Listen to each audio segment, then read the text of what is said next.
bulungi zimwe oluvannyuma lwa concert obadde obuze tuzemu kulaba mu meeting baddewo yinga Easter shows zonna nazikuyeoli nga baddewo Easter shows badde tondaba kulikayo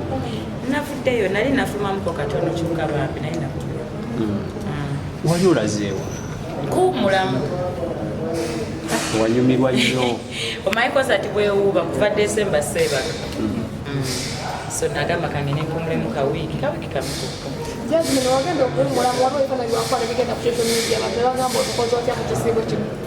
byebyo holiday bwekyo bwebeera vacation obimanyi byonna bitambulira wamu Gwenge Jazmine okola otya okulaba nga negative energy ejja ku social media eri against you ogicontrolinga n'otabaddamu baweera nga bayimbi abalala just okisalawo nga mugamba nze nga nze akisalawo nga nze kati bannaye oba ogendayo ngaotuddewa oyobenda buli omu oddemu buli omu onokumawa just nze nga nze bwento bwezi mu mbeera zange ate nze sagala nyo bad energy njagala nye okuba nga ndi musanyufu good energy positive energy yokka era oli bwayogera akalungi gwenziramu gwendaba okitegeera abakunzi bakufunako oluvannyuma lwamala concert yakutambulira etya gwe nga nanyiniyo bulungi bambi it being my first concert nga bwe mumanyi sijja kulimba nti yampusa bubi nti abantu bambeererawo company zajja on board sponsorship omutegesi wange Mr. Yasini bambi teyampusa bubi sijja kulimba nti nayisibwa bubi just nga bwomanyi nti concert yeetaagamu extra maanyi ago ofcourse olina ogikolerera naye nga everything else era njagala okwebaza abannayuganda mwebale kunjagala abajja ku africana kama lwaki musinga okwagala omwanda gw'omukwano concert esooka nebanga yakuba nnyo bwetyo bambi basiima simanyi nakyaku simanyi nangeri gyensobola kubasiima nemumanyanga bwenasiima bwenasanyuka wabula basabira mukama bagizeewo bwe batoola abantu bali bakuleeta abayimbi okuyingira mu concert nga tebasasudde muyimbi munnabe tebaguze ttego ku lulo kyati abantu basasula oba abayimbi era bababuliteteza minwaire ekintu ekyo abantu bakitwala si bulungi abamu bwe nalaba tekibeera kya force si kya by force twavayo netwogera nti abayimbi tugula okukola tukidde okugula tables kwesapootinga imagine abayimbi tuli bangi senga abayimbi fenna nti rero concert ya wini najaguze kibaguze omanyi stress ya tables eyo nene tolina oba ne tables eseringa out oba okoze so kati eyo stress esooka senga fennaku abayimbi tweteekawo nga nkale mu bayimbi 100 bayimbi 2 bankaddeyo table of which basobola just tetulina gundi emiteeyo kati fe kyetugezaako puushinga abamu kuffe abakikola sinesimu tekyegeza nti oba toguze tebo tojja wajazini si kyetwagamba ojja nosupportinga kubeera naffe mirundi mingi supportinga netuguze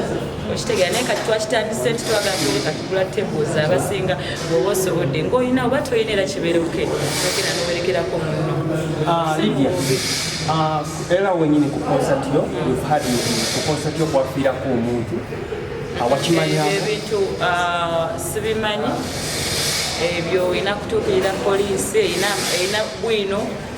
ne promoter wange Mr. Yasini for more information on that era bavaine boogera kwafiirako omuntu anti kugambe tuukirira poliisi ne Mr. Yasini balina more information about that. I personally ng'omuyimbi I don't know. Jazmine, ani manager wo mutuufu obudde buno? LJ Management, nina LJ Music, nina bamanager bangi. Jasanga kabeze musangazizi, usange bangi. Nina aba IT, nina aba PR. It's a whole like label. Ku show yo wenyini watandikira ekibozibozi nti nno manager lo yagezaako okutaataganya.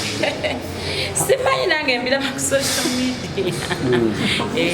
Naye gw'oli muguddamu ne Spice Diana. Atombuza abayimbi balala. I'm not ready to talk about that now. Nenga mo. I'm not ready to talk about those people right now. Nze ebyange bya concert yange ne wano wendi nze beekera Lydia ne baba tewali yambuza Rashid wano I'm not a member. I came to escort my friend Lydia Jazmine when I am very good concert yandagala so ndi wano ebintu tulina okukola ng'abayimbi okitegeera ebyo byekyagala kumbuuza akakiiko kano akalondebwa olunaku olwaleero okuli mukwano kuboza wendera Lydia Jazmine olowooza kalina enkyukakyuka gye bagenda okuteekawo naddala yamanyi abasinga mbadde sibamanyi abamu bapya naye manyi fina amasanyalaze muntu mukozi nnyo manyi Mr. Bebesi mumumanyi when he speaks out he has the voice so I think team nungi olowooza chairman gwe babalondedde anasobola okutuukiriza ensonga zammwe oba bakisa omulondo maybe fe abangi tetubamanyi naye abamumanyira be bangi n'abataddemu obwesigwa abamulonzi abatusingako bwe batuukidde omulondo akubwa chairman ebaleka abalala nga bwe balabye then alabika akola ki abantu bonna tulina bawa chance okutege tosobola judginga muntu just like that osooka laba omuntu kyakoze tamugwegwako nga talina kyakuliga naye gundi oyo soka tumukyusa naye kati fonnaawo tulina bawa ku chance tubaleke bakole emirimu gyabwe then we shall twalaba weeyo kyawaliwo kyangwa okola kiwundu kyawona era nga bwe nakiteekayo bwe nakomaawo I'm not willing to tell you it's a long story tujja kusulawo neyokya it was I think 3 weeks to my concert seyokya banjokya it doesn't matter right now ekiri mattering nti nawona era bwe nali nteddeyo posi nagamba bannaye mwe temwamanya no weeks 3 to the concert I got banned but naona nenzirawo bulungi and no one could even tell that I was sick okitegeera sho saagikuba kyekisinga obukulu ate extra zaali zitya okitegeera extra zaali zitya zonna zaseringa out mukwano obwambalo byo tulina ze nakozesa badizaina bange bangi nina bangi nina bas kezibo collection nina dina vance nina tazibon solomon nina Justinia bali batano akaka bamita Justinia era bomulaba kupeji takola bintu bya bulijjo okay Jazmine agwomu ku bakyala abali proud ne kala yaabwe naye bw'otunuulira n'akasawo k'okutte kali protect black girls tunnyonnyole mu lwaki nabagamba ndi ambassador wa kino era by the very soon I'm very serious about it very soon mugenda naba waliwo nekyendi mu kufumba njagala ndaga abawala abali bambi right now you can be beautiful when you're black you don't have to preach I preach love black girl power abakwata mu kizibu bagamba ki nayo choice yaabwe ate mbagamba ki naye njagala batanakwatamu mbalage nga balina kala yange nze temundaba kusoberawo ng'oli mulungi nga tekute ku kizigo twakulabako ku beach ne tugamba wagenda weka ninagenda na muntu ku beach naye banamu bimamu ng'olina omuntu